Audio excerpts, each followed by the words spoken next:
What is up, guys? It's your boy Rick Kakis, and today we have a brand new Xur Location and Inventory review for the weekend of June 10th to the 13th. And so, let's get started. Now, first things first, Xur is going to be located in the Tower Hangar. And if you're doing this anywhere near reset, get ready to have to load into the tower 10 times to find an instance where he's actually there.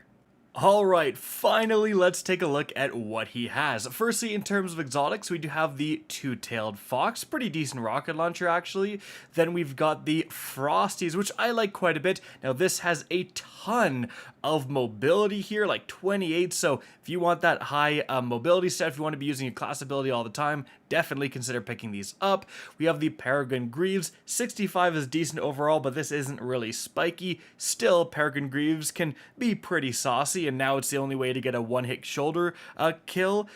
So one-hit kill with a shoulder strike in PvP. Then we've got the Eye of Another World, just a generally really good exotic, and I mean, with a huge resilience spike, normally this is something you wouldn't want, but because resilience is now providing PvE damage resistance, this is actually a pretty decent pickup if you're a PvE player.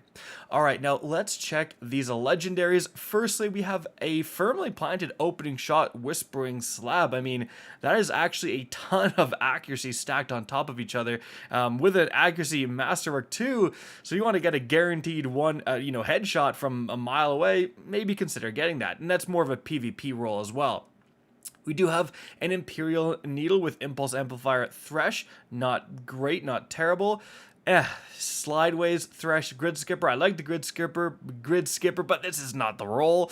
Then we have a Fractithist with Adagio, but then full auto trigger system, not a big fan of. Yeah, not really. Oh, we do have an Iota Draconis here with Under Pressure and High Impact Reserves and Hammer Forged Rifling. This is and Projection Fuse. Oh my, Hammer Forge plus Projection Fuse. This is a very, very good PvP role. Now the real question is a high impact frame good in PvP? Well, it just got buffed this season. If there's any season for it to be good, it's right now. Definitely, guys, if you like using fusions in PvP, pick this up. This role is absolutely phenomenal. But again, the high impact might let you down, but might as well try it out. Then we do have a Blast Batu with Moving Target Wellspring and Quick Draw Moving Target, Stars and Shadow. Not a huge fan of that either. Alright, let's check the armor here. 63 overall is not terrible. A little too much mobility in my opinion. Not spiky. 60 is a bit low. Oh. Okay. This helmet's amazing. 67, definitely on the high end. Big resilient spike on a Titan. That's exactly what you want. And, it's all going to give you an extra entire tier of discipline, intellect, and strength. This is absolutely a fantastic pickup, especially if you're a new player. Again, you want 100 resilience in PvE now, so really, really good thing to get. Yeah, these boots, not so much. Let's check the exotics here. Oh, we got a rangefinder hawkmoon here. Yeah, rangefinder, smooth grip, alloy magazine, fluted though, honestly, not a bad pickup. Rangefinder, a lot of people think that's the best PvP perk for the hawkmoon, so if you're kind of waiting for a decent hawkmoon, that's definitely something to consider. Now the Dead Man's Tail here, we do have a ton of stability added with ricochet rounds. Outlaw generally you don't want so much, but it's also not terrible. Especially this is better this season because stability is going to impact your flinch resistance, so consider that. So this is like a mid-tier Dead Man's Tail and then an above mid-tier Hawkmoon. Like this is a decent Hawkmoon. Alright, now let's check the Warlock. Alright, for the Warlock, let's see these gauntlets here. Tons of mobility, honestly too much in my opinion. 60 overall, a bit on the lower side.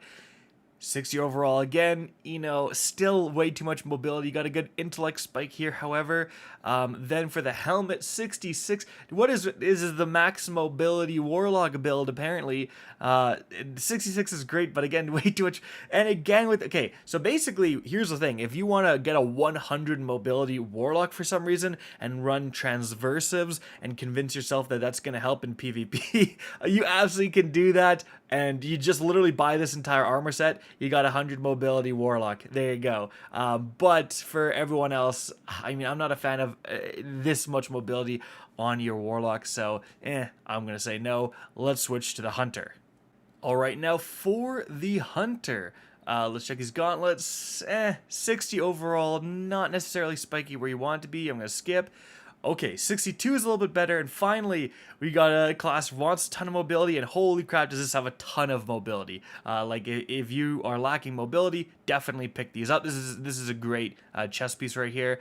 Then the helmet, recovery and strength are definitely featured here, with a little bit of mobility. Actually, like 8 is great, because if you masterwork it, that's perfectly 10. That's guaranteed 1 extra tier of mobility, so this is a decent pickup as well.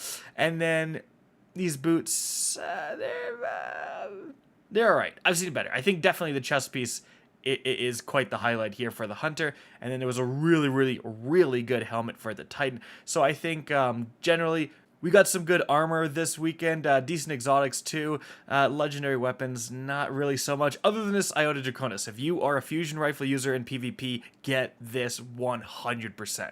Guys, that is it for the video. Hope you enjoyed and found this informative. If you did, please remember to help me out by simply rating and especially sharing this video. If you guys want to see more Destiny 2 content similar to this, don't be afraid to slap that subscribe button. If you want to get in touch with me and keep up to date with the latest channel activity, the best way is to follow me on Twitter at RickCacus. That is linked in the description down below. Again, hope you enjoyed the video, and as always, have a good day.